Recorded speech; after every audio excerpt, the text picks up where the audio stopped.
Itel versus Symphony আবারও দুইটা phone নিয়ে হাজির হয়ে গেছি। অনেকেই কমেন্ট করছেন ভাই সেকেন্ডারি হিসেবে একটা ফোন সাজেস্ট করেন, আবার অনেকেই কমেন্ট করছেন যে ভাই প্রাইমারি হিসেবেও যে একটা ফোন ইউজ করতে পারি, খুব সুন্দরভাবে সার্ভিস পাই, সেক্ষেত্রে কোম্পানি আইটেল এবং সিম্ফনি হতে হবে। আজকে তাদের জন্যই এই ভিডিওটি করা। আজকে আমি দুইটা ফোন হাতে নিয়েছি, সিম্ফনি D54 প্রো এবং আইটেলের 5361।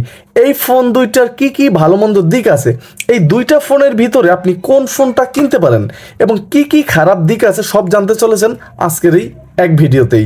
এবং এই ফোন দুইটার দাম থাকছে একই, প্রায় 1600 টাকার মতো। এখন কথা হচ্ছে 1600 টাকায় আপনি এই ফোনগুলো কেন কিনবেন, সব উত্তর জানতে ফুল ভিডিওটি দেখতে হবে।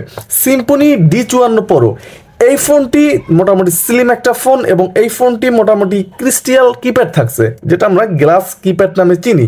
তাছাড়া এই ফোনটির সাইজটা মোটামুটি বেশ লিমিটের ভিতরে ছিল, একেবারে বড় না একেবারে ছোট নয়। এবং এই ফোনটি হাতে নিতে বেশ সুন্দর, ভালোই লাগতেছে। এই ফোনটি খুব সহজেই ক্যারি করতে পারবেন, পকেট থেকে বের করতে পারবেন, কথা বলতে পারবেন। এবং এই ফোনটিতে কিন্তু পেন্টিং ডিজাইন থাকছে, তাই গ্লাসি একটা ভাব নিচ্ছে। তাছাড়া আইটেল ফোনের সাইজটা সিম্ফনি ফোনটা থেকে কিছুটা বড় হবে, লম্বায়ও বড় হবে, চ্যাপটাও কিছুটা বড় হবে, যেটা ইতিমধ্যে আপনারা দেখতে পাচ্ছেন।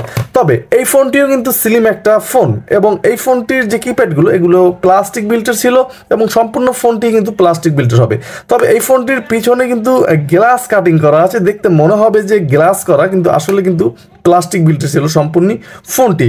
তবে আইটেলের এই ফোনটির ভিতরে থাকছে কিন্তু 2.8 ইঞ্চ একটা ডিসপ্লে এবং সিম্ফনিতে থাকছে 2.4 ইঞ্চ একটা কিউভিজে ডিসপ্লে।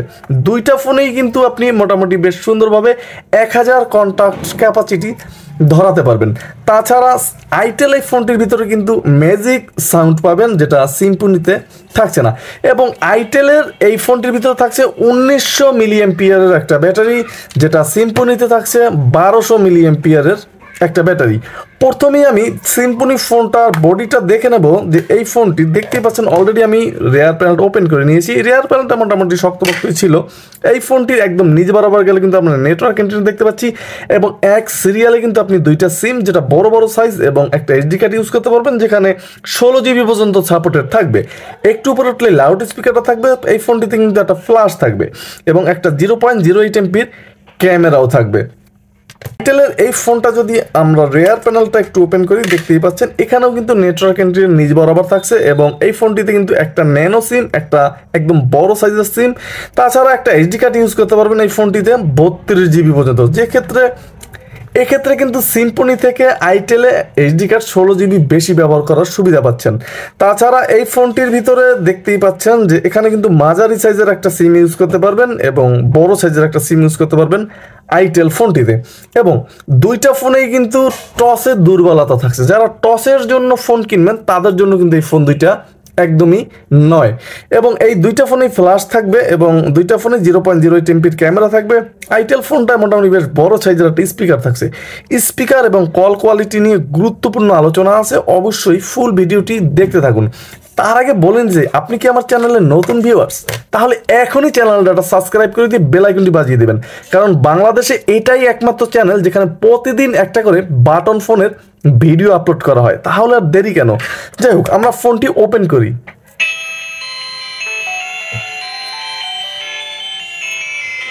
দুইটা ফোনে কিন্তু আমরা একসাথে ওপেন করে নিয়েছি, দেখতেই পাচ্ছেন আইটেলের থেকে কিন্তু সিম্ফনি ফোনটা অনেক আগেই সুন্দরভাবে ওপেন হয়ে গেছে।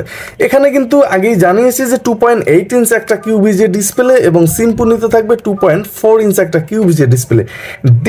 ডিসপ্লের ব্রাইটনেস কিন্তু দুইটা ফোনেই সেম থাকছে, যেটা ইতিমধ্যে আপনারা দেখতে পারতেছেন।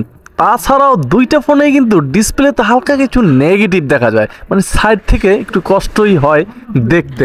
এই কথা বলতে হবে যে এই ধরনের কিপ্যাডগুলো লং টাইম ইউজ করা যায় যদি এক হাতে ইউজ করেন। এটার ভিতরে থাকছে আপনার প্লাস্টিক বিল্টের কিপ্যাড, মোটামুটি হার্ড হবে এবং অক্ষরের সাইজটা হবে অনেক বড়। সিম্ফনিতে অক্ষরের সাইজটা কিন্তু অনেক বড় ফোন হিসেবে, তবে ক্রিস্টাল কিপ্যাড থাকছে। এটা পরে গেলে কিন্তু ফেটে যাওয়ার সম্ভাবনা থাকে, তবে ফাটে না, কিন্তু থাকে সম্ভাবনা। এবং দুইটা ফোনে কিন্তু ভাইব্রেশন থাকবে এবং সেই লেভেলের একটা করে ভাইব্রেশন পাবেন। এখন কথা হচ্ছে যে এই ফোনের ব্যাটারি ব্যাকআপ কেমন হবে, যেটা গুরুত্বপূর্ণ একটা বিষয়, কারণ সিম্ফনি ফোনে থাকছে মাত্র 1200 মিলিঅ্যাম্পিয়ার, আইটেলে থাকছে 1900 মিলিঅ্যাম্পিয়ার। এখন ভাই ডিসপ্লের সাইজটা কিন্তু আইটেলের বড়, সেক্ষেত্রে ব্যাটারিটা কিছুটা বেশি টানবে, এটাই স্বাভাবিক। আর সিম্ফনির ডিসপ্লেটা যেহেতু ছোট, ব্যাটারিটা কিছুটা কমই টানবে, এটাই স্বাভাবিক। সিম্ফনি ডি সিরিজের ফোনগুলো কিন্তু অনেক ভালো হয়ে থাকে, যেমন আমরা D52+, D52 এই সমস্ত ফোন 1000 মিলিঅ্যাম্পিয়ার হলেও কিন্তু চার্জ 3 দিন 4 দিন অনায়াসেই যেত। পরীক্ষিত D52 এই ফোনটিও কিন্তু একদম পরীক্ষিত, আপনি 1200 মিলিঅ্যাম্পিয়ার হলেও কিন্তু আপনি এই ফোনটি দিয়েও অনায়াসেই 2 থেকে 2.5 দিন 3 দিন পর্যন্ত চার্জ নিতে পারবেন। আর আইটেল ফোনটিতেও কিন্তু আপনি 2 দিন 2.5 দিন 3 দিনের মতো চার্জ নিতে পারবেন, সেক্ষেত্রে কোনো সমস্যা পড়তে হচ্ছে না। আমরা যদি ফোনটির একদম নিচ বরাবর দেখি, দুইটা ফোনে কিন্তু মাইক্রো ইউএসবি পোর্ট থাকছে এবং 3.5mm হেডফোন জ্যাক থাকছে। মাইক্রোফোনটা কিন্তু দুইটা ফোনেরই একদম নিচ বরাবরই থাকছে। তাছাড়া ডান কিংবা বাম পিছে কিন্তু আর কোনো অপশন থাকছে না দুইটা ফোনের একটা ফোনেও। ফোনগুলোর যে হাইলাইটেড ফিচারগুলো আমরা যদি দেখি, যে সেক্ষেত্রে কিন্তু এই ফোনগুলোতে আপনি অটো কল রেকর্ড করতে পারবেন। তাছাড়া এই ফোনগুলোর যে ক্যামেরা আমরা যদি দেখি, যে দুইটা ফোনে কিন্তু 0.08 এমপির ক্যামেরা দেওয়া আছে, আপনি ছবি তুলতে পারবেন, ভিডিও শ্যুট করতে পারবেন, সেক্ষেত্রে সমস্যা নেই। তাছাড়া দুইটা ফোনে অটো কল রেকর্ড করার সুবিধা থাকবে এবং FM রেডিও শুনতে পারবেন। দুইটা ফোন দিয়েই কোনো হেডফোন প্রয়োজন হবে না FM রেডিও শোনার ক্ষেত্রে। এই সমস্ত ফিচার্সে কিন্তু ভরপুর আছে। প্রাইভেসি লক করে রাখতে পারবেন এবং রিসেট দেওয়ার প্রয়োজন হলে কিন্তু 4টা 0 প্রেস করতে হবে, রিসেটও দিয়ে নিতে পারবেন।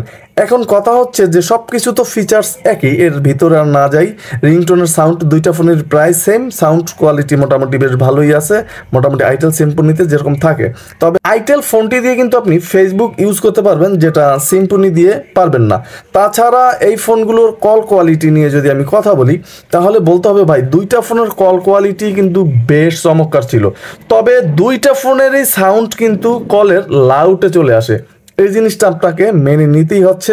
1600 টাকা প্রাইজে এসেও কিন্তু সাউন্ড লাউটে চলে আসবে, কোনো প্রকার প্রাইভেসি আপনি পাচ্ছেন না দুইটা ফোনের একটা ফোনেও, কারণ সাউন্ড দুইটা ফোনেরই খুব সুন্দরভাবে লাউটে চলে আসে।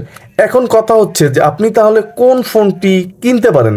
আমি বলবো ভাই আপনার যেটা পছন্দ, যদি একটু বড় সড়ো ডিসপ্লে পছন্দ করেন সেক্ষেত্রে আপনি আইটেল ফোনটা নিতে পারেন, কারণ আইটেল ফোনটিতে কোনো তেমন ঘাটতি ছিল না, কলের সাউন্ড লাউটে আসা ছাড়া মোটামুটি বেশ সুন্দর ছিল। আশা করি এক হাতে আপনি খুব সুন্দরভাবে ইউজ করতে পারবেন। আর সিম্ফনি ফোনটা যারা খুব ছোট্ট একটা ফোন ইউজ করতে চান, যেমন ফ্যাশনেবল একটা ফোন চান, ছোট্টর ভিতরে কথাবার্তা বলবেন এবং আব্বু আম্মুকে গিফট করবেন, তারা কিন্তু এই ফোনটি পছন্দ করতে পারেন। ক্রিস্টাল কিপ্যাড আছে, এই ফোনটিও 2টা কালার ভেরিয়েন্টে মার্কেটে আছে।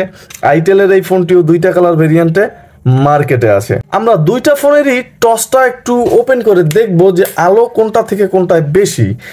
দুইটা ফোনেরই কিন্তু যে টস দেখতেই পাচ্ছেন, আহামরি তেমন আলো পাবেন না। তবে আইটেল ফোনটার যে আলোটা কিছুটা বেশি ছিল সিম্ফনি থেকে, যেটা দেখলাম আমি, মোটামুটি কিছু খুঁজে পাওয়ার মতো কিন্তু আলো পাবেন।